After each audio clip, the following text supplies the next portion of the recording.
Pada 13 April 2026, Sekolah Kebangsaan Kajang Utama telah mengadakan sebuah program yang amat bermakna, iaitu program Nilam dan ID Delima. Syarikat Blink juga turut mengunjungi Sekolah Kebangsaan Kajang Utama untuk membuat pameran dan menjual buku-buku mereka.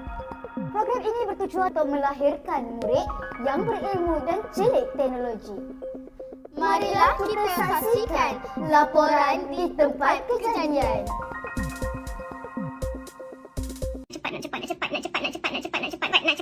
Nak cepat. Melestarikan budaya pembacaan berkualiti sepanjang hayat. Sekarang, di Foyer SK Kajang Utama sedang berlangsung ucapan Guru TV KSS.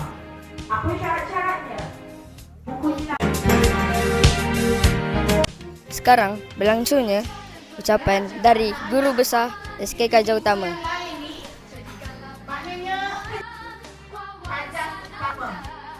Dalam program membaca, memberikan semangat, membaca dengan jaya, budaya kita, bina tabiat membaca, maka menghilang kita, pelajaran yang diberi tidak terhingga, jadi rekan pembaca, juga capai jauh hari, membaca yang lestari, anugerah diberi. Sekarang mari kita saksikan tayangan video yang dihasilkan oleh Sekata TV. Kita nak interview Ketua KSS SK Kajang Utama. Ayo. Awalnya buat apa ni?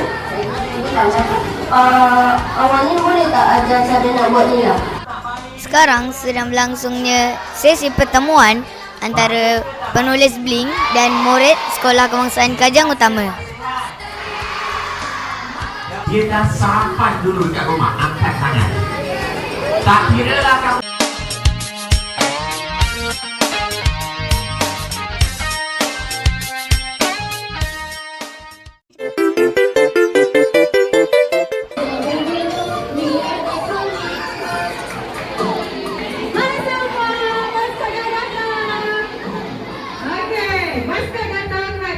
Siapa dekat sini ada bawa buku nilam dan buku nilam ditulis lebih daripada 20?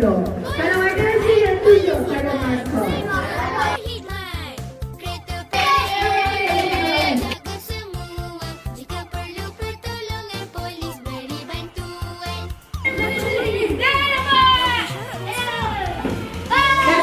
Dah satu je. Okey, kita teruskan perjalanan.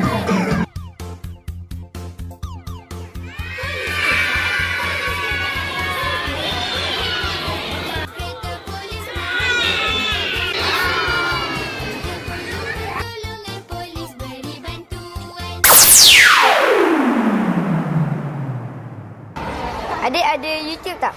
Ada? Adik dah subscribe kat channel Sekata TV? Belum. Nanti boleh subscribe? Boleh? Janji Janji. Dek, ada kat PSS tak? Ada. Oh, nanti beli tau. Kat PSS ada jual. Okey. Okey. Adik suka pergi library tak? Suka? Oh, bagusnya. Okey, terima kasih. Sama-sama. Bye-bye. Adik, apa buku kegemaran adik? Kucing si paling manja. Wah, baguslah adik. Adik rajin baca. Assalamualaikum, Abang Lin. Salam. Selepas stop program Nilam tadi, apakah buku yang awak rasa awak nak beli? Saya rasa saya nak beli buku Tafiq Terbakar. Oh, memang kena terbakar. Betul lah tu. Kita sama. Sekian buletin sekata.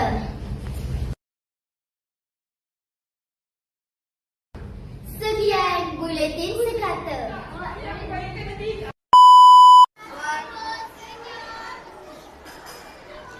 Assalamualaikum. Apakah